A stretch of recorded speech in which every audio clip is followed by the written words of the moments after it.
Agora há pouco eu estava conversando com o André e eu estava falando para ele que o André, inicialmente, ele se tornou conhecido como roteirista, né? Uma série de trabalhos aí, Subversivos. O que mais, André? Lembra a cabeça? Uma série de trabalhos, né? Mas eu sou assim também. Tem o Sete Vidas, o Falso. Tem o Falso. Isso antes, quando só era só roteiro. Só roteiro. E aí o André, mas o André nessa época ele já tinha uma coisa que ele produzia trabalhos desenhados por ele. Mas aí, de repente, quando ele lançou o Quilombo, que deu uma mudança muito brusca, porque além de ser um desenho bonito, tecnicamente bem feito, o André veio com um estilo muito marcante ali. E é uma coisa uma coisa incomum você ter um roteirista que desenha, que caminha, que vai para o campo do... Às vezes se eu falar isso, você vai ter roteirista que vai ficar meio puto comigo, né? Mas como teve um roteirista uma vez que eu falei para ele isso, que eu falei, você desenha, mas você não é um desenhista. Ele ficou puto. Ele falou, como assim eu desenho? Eu falei, não, é diferente, né? Você tem um jeito para desenhar, mas você não tem técnica, não tem busca de estilo, não tem coisinha, que é coisa do desenhista, né? Assim como o roteirista, o desenhista que escreve e às vezes não tem tanta depuração, enfim, né? Estou falando coisa que vai me crucificar. E não é o caso teu, porque você fez toda uma pesquisa para chegar, toda uma busca, né? Pesquisa, acho que é muito acadêmico, né? Toda uma busca de traço ali para chegar numa linha, né, André? Por que você chegou nessa coisa do africano? Foi uma coisa muito curiosa que, assim, eu... lá para trás, nos meus fanzines, na época que não havia internet ainda, né, e tal, eu tenho só 37 anos, eu sei que só parece que é um avô falando, mas eu fazia, né, eu comecei desenhando minhas próprias histórias, e assim, desde o começo eu sabia contar histórias com desenhos, né? Agora, a partir do momento que eu quis dar mais alguns passos, assim, um passo maior, foi quando eu comecei com a Nona Arte, né, a me autopublicar mesmo, em edições, né, um pouco mais profissionais. Eu sabia que eu tinha algo a dizer com meus roteiros, tinha algo a acrescentar com os meus roteiros. Com os meus desenhos eu sabia que não, eu saberia contá-las com desenhos, mas eu sabia que tinha uma infinidade de desenhistas aí que poderiam fazer um trabalho gráfico muito mais interessante que o meu, né? E nesse momento eu deixei de lado ali o desenho e passei a apostar mesmo, a investir nos roteiros. Até porque é uma coisa que mesmo hoje é muito forte para mim, assim, mesmo eu desenhando, o que me move sempre aí é contar uma história. Então quando desenho eu ainda estou contando uma história, eu não tenho muita coisa do desenho por si só, né? Embora, né, aumentou um pouquinho isso, mas continua sendo sempre em função de uma história. E aí quando eu estava, foi 2008, chegou um ponto ali que eu estava ali com a vontade de voltar a desenhar. Era uma coisa que estava crescendo assim em mim. E aí foi curioso, foi uma experiência muito interessante, porque eu fui assim, como é que formatei aqui assim, a cabeça, eu procurei fazer uma coisa ali desde ali do zero, zerando mesmo, tudo que eu aprendi, assim, aquela coisa que se convencionou que fazer uma página de quadrinho é desse jeito, tudo que eu já tinha feito antes, tudo que eu achava que deveria ser assim, eu zerei. E comecei ali do zero, assim mesmo, né? Claro, zerei e comecei do zero. E eu fui buscando ali reaprender desde da técnica, né? Tentar descobrir, e aí sempre da minha perspectiva, vamos dizer, o que vai funcionar comigo. Então, que técnica que vai dar certo comigo? O que me fascina visualmente?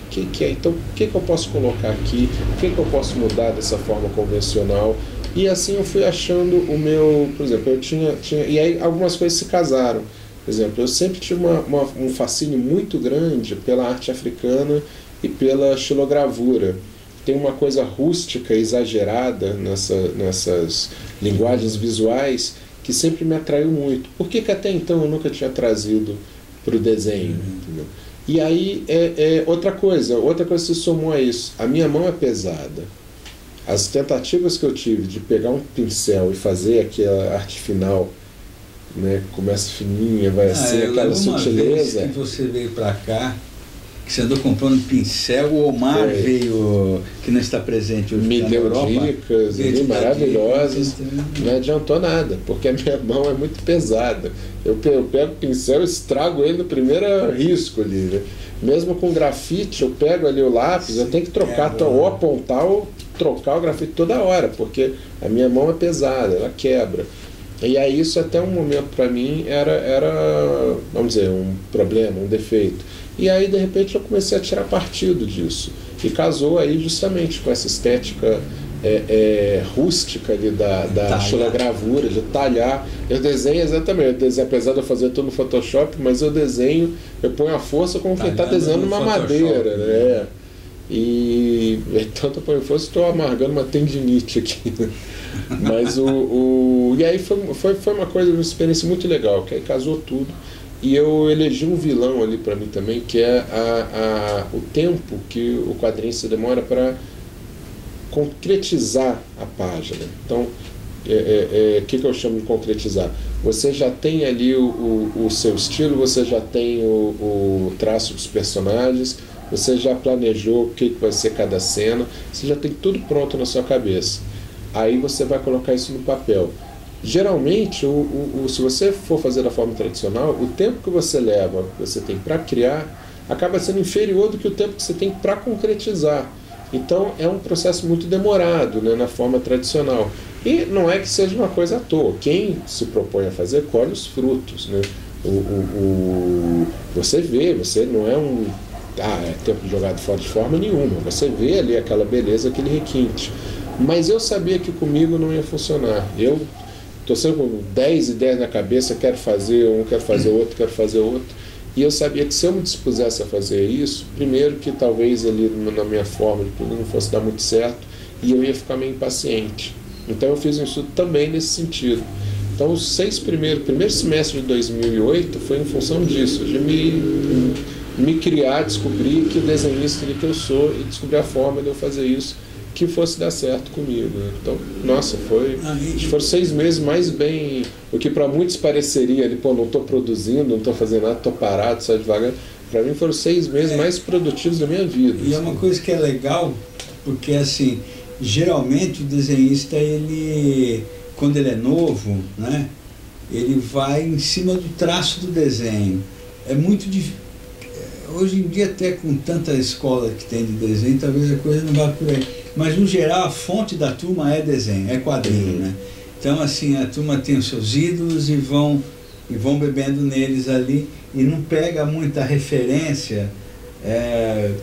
Por exemplo, eu sei que às vezes eu falar muito da turma que é fã do Adam Hughes, né? O cara tem uma puta influência do Muxá. Não sei se é Muxá que fala. Muxá. Eu também não sei. Boa pergunta. Nunca tinha parado para pensar. Que é uma das influências dele. A turma não vai na fonte, vai no cara. E no teu caso, que é bacana, por isso que eu falo que você saiu do lugar comum do cara, do roteirista, que também tem jeitinho para desenhar, é que você foi numa busca fora de quadrinho, né? Você foi para uma arte africana, então, literalmente, da África está no outro ponto ali, é uma outra coisa, né? E casou bem ali com o teu trabalho ali. Né? Casou com a forma até, né, eu falei da minha mão, disso assim, do que me fascinava, e até da minha forma de ver as coisas, de ver, né? O cara que desenha, ele está reproduzindo a visão dele do mundo, né? Então, o meu olhar não tem sutileza, eu não sei dizer se... Às vezes me perguntam, você falou com ali no balcão? Eu falei, mas era quem? Era o cara alto ou o cara baixo? Eu falei, não sei, não reparo. Se ela tiver 2 metros e um tiver 1,10 m, eu vou saber se eu falei o cara alto ou baixo. Tirando isso, eu não sei ver nuances de rosto, eu não sei. Meu olho não tem nuances, meu olho é geométrico, é do exagero, Né? Então, isso também me ajudou, essa referência me ajudou a ver, ó, esse exagero, essa distorção pode ser bela também. Isso aqui também não precisa necessariamente ser um cartoon, não precisa necessariamente ser cômico. Aliás, isso aí que você está falando é bacana, porque aos que assistirem esse bate-papo é uma lição, porque uma vez eu dei um workshop quando inaugurou o Sesc Vila Mariana, eu dei um workshop sobre quadrinho erótico. E mulher é um negócio que a turma de desenho pode fazer, né? Mas eu falava para a turma, para de copiar a gostosa que o outro desenha, que o seu ídolo desenha, e faz aquela gostosa que você acha gostosa na rua, né? De repente não é a que eu acho gostosa. Então isso que você falou que é legal, que é o teu jeito de olhar, o teu jeito de olhar uma coisa, o teu jeito de contar, isso personaliza mais a coisa, né? Eu acho que talvez até sem querer você acabou dando uma síntese aí do que é o que você está fazendo, porque é muito marcante o teu desenho. Não está mais aquela coisa, pelo menos para mim, né? Não está assim, e acho que um monte de gente, aquela coisa assim, roteiro André Diniz, desenho André Diniz. Acho que já está igual isso. E como eu disse, né, o ponto de partida disso tudo, que foi a base, né, foi assim, eu me conhecer, assumir minhas limitações e ver ali o que daquilo que de repente eu acho que a limitação poderia ser qualidade. Isso funcionou muito para mim. O que eu vou ter, né, o que eu vou ter paciência de fazer na prática? O que vai funcionar? Eu vou me propor a desenhar da forma tradicional 200 páginas. Eu sei que eu não vou ter, não vou conseguir isso, né? A minha forma, a minha mão. Então isso foi muito legal, foi uma experiência muito. André, não é o caso da. O tempo nosso está acabando aqui, mas tá legal.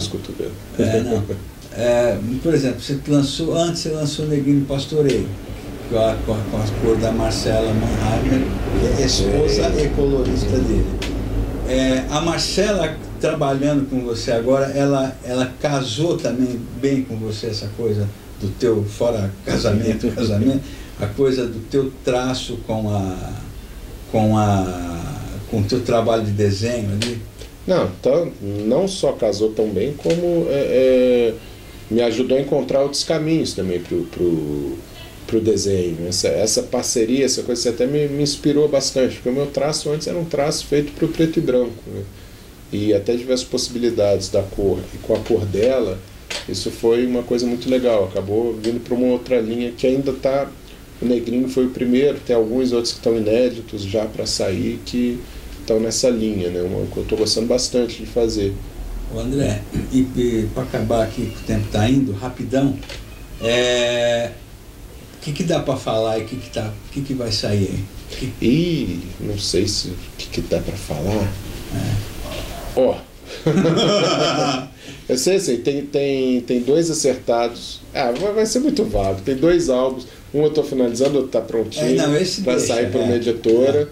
Um que eu estou fazendo que já foi conversado até lá na França também, né? Tive meu primeiro livro publicado lá, O Morro da Favela.